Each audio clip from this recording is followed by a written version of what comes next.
day or so of fall camp and kind of, getting close to the season. Yeah, I mean, it's been really good to just kind of see everybody fully healthy and back ready to go. I think what's kind of struck on me from the first day and throughout these walkthroughs has just kind of been the depth that we have at all the positions. A lot of talent, a lot of guys who've been in the offense, and then the new guys who's transferred here. Just, I think they've come a long way this summer developing that chemistry. So it kind of feels like we've been at it for a while, and I know we still got a bunch of way to go. Tyler, at ACC kickoff, Jeff said you have a chip on your shoulder. Where does that come from, and what do you want to prove this year? For me, I feel like I want to prove that I can compete and win games throughout the whole year. I feel like the past couple of years it's gotten kind of cut short with some freak stuff happening, and I think that's all happened for a reason. To put me in this position and be able to be a part of this really good team and with the great coaches, and go try and win a championship. So for me, that's just compete all year long and stay healthy and do everything I can that can help the team win. I know that whenever I'm out there playing, I feel like I'm going to be in a great headspace, and we're going to try and give my team the best chance to win. And I think the coaches are on the same mission. They didn't finish the season off great last year, and I think that's why I really wanted to be a part of this team, was kind of that chip on your shoulder mindset that we're going to go out there and play hard and get it done. Tyler, you moved around a lot, just going from Oregon to Texas Tech, and now you're here. Does it, in this short period of time, feel like this is home already, and kind of take me through where that comfort zone maybe is and where you still maybe have some growth in that department? Yeah, I mean, for me, I treat it as if I'm a pro, and to me, this is just kind of that tryout before that next step. With all the similarities on the professional level, how NIL has changed the dynamics of college football. From the headpieces to the playbook that we're running. I treat it as if I'm getting paid to be here. I don't see why we should go home and leave. So for me, I'm taking it as serious as I can be, and I think my wife, my family, they know that. So it was a great opportunity for me. So I feel like I've adjusted really well, and we love the city of Louisville just because it has a lot to offer. But for me, it's really business and trying to do everything that we can to put W's on the board and get better as a team. When it comes to the injuries that you suffered over is that in the back of your mind, or do you have a kind of clear mind and don't even worry about? I mean, I think for me, it kind of defines who I am. I feel like, I said it before at media day, I always feel more confident with guys, even I'm playing with, or if I'm from a GM or coach's perspective, who's been through some adversity in their career, who's been through ups and downs, and is not going to get rattled or frustrated when things don't go his way. For me, so I think it just characterizes that whatever if it's a pick or an incompletion or a loss, it's really nothing compared to not being out there. And if it's an injury, what are you going to do to get back from it? So I feel like it gives me a lot of confidence, and physically wise, I don't notice it at all. It's really just, it's not like a recurring pain issue. It was just a broken bone at the time. So I feel really ready to go at this point. Running's a big tool in your toolbox.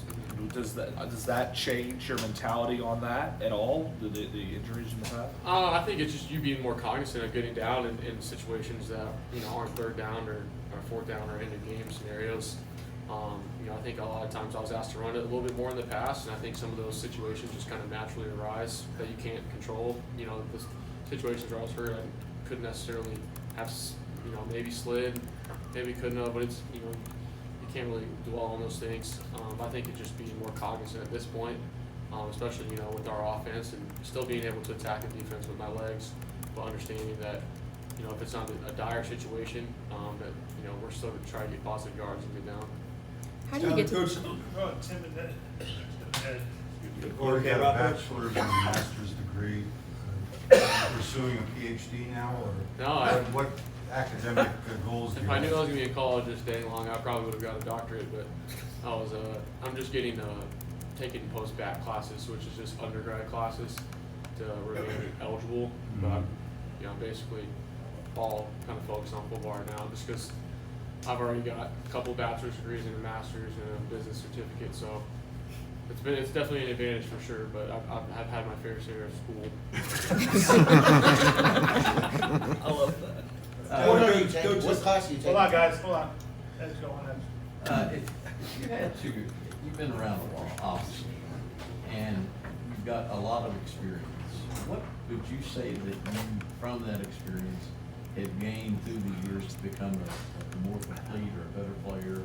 And even at this juncture, there's things I'm sure that you have to work on to be even better to get to the next level. Yeah, it's a good question. I think for me, it's kind of twofold. It's physically you mature. You know, obviously I'm able to do things I couldn't have done when I was 19 or 20, just strength and development wise, and that goes to say. And then I think for me the biggest thing has been mentally.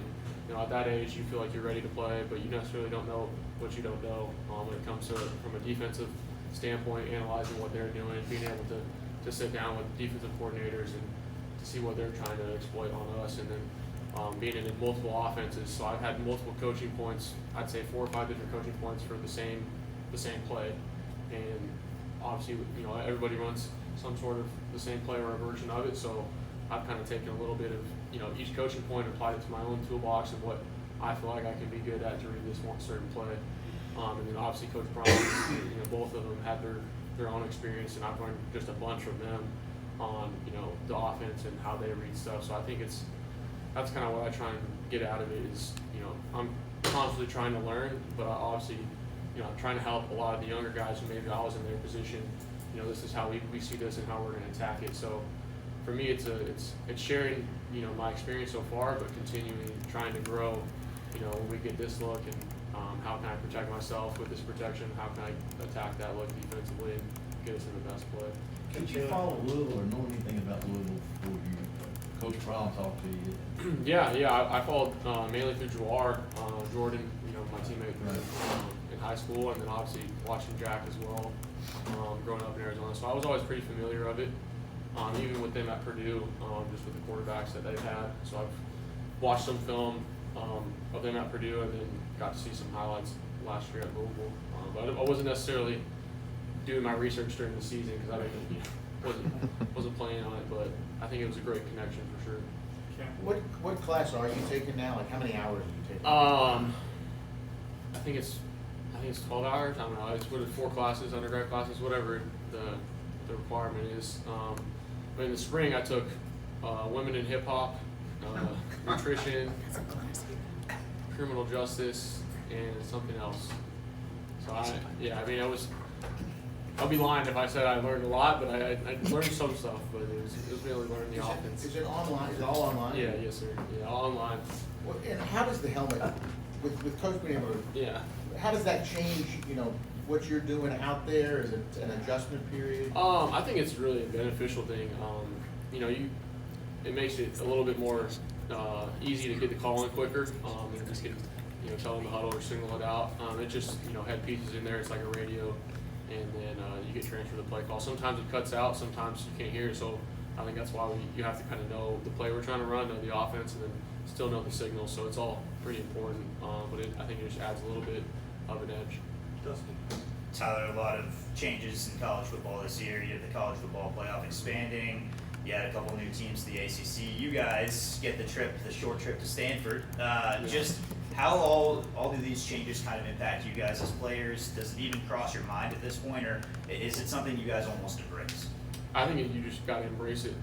It really doesn't affect it too much. I mean, maybe we get to watch 2 movies on the plane instead of 1. So it is what it is. I think it's part of the game, and I think it'll be fun to get to a different side of the country, play new opponents. I think that's what I'm looking forward to most is playing new opponents and just seeing what they're going to bring and how I can continually get better and grow. And especially in practice, our defense does a great job of showing new looks and testing us every day. So I think we're going to be well prepared. Did the limited hip hop help with dance moves at the wedding or anything? No, it did not. I definitely messed up some dancing at the wedding for sure. I was a little bit more nervous for that, but I learned some stuff about some writing. But like I said before, I've done a lot of. Before COVID, I was in person classes, so that was fun. But it was a little bit different then, and then obviously online. So I got used to online school, and it did not help my dancing skills one bit. Maybe should take another one to get some celebrations down, hopefully, before the ref looks at us. One more for Tyler. Tyler, you've been around NFL quarterbacks quite a bit, whether that's playing against Brock Purdy or studying behind Justin Herbert, and now obviously here with both Brahms. How do you feel like that shaped you into who you are right now, and how NFL prepared do you feel? I feel extremely prepared. I think just like I was saying before, mentally, I've never felt stronger and more ready and physically wise. I feel like at this point and continuing forward, throwing, I feel like I'm at some of my peak performances, just how I feel with the ball coming out of my hand and being able to throw it all across the field. And I think maybe when I was Oregon watching Herbert, I didn't feel like I could maybe do some of the stuff that he was doing at that point. And obviously growing up with Brock, and I think for me the biggest thing I kind of take away from that experience is that you can get it done in many shapes and forms. So it's really trying to find what you're good at and what you're not great at, and taking advantage of it. Brock, he's made the most of a situation. He doesn't have Justin Herbert's arm, but he's done find a way to have success. And the same thing with Justin. He's done a great job at utilizing his tools. So I think taking that and then kind of applying it to my own game and using my strengths and knowledge of the game has been what I've learned.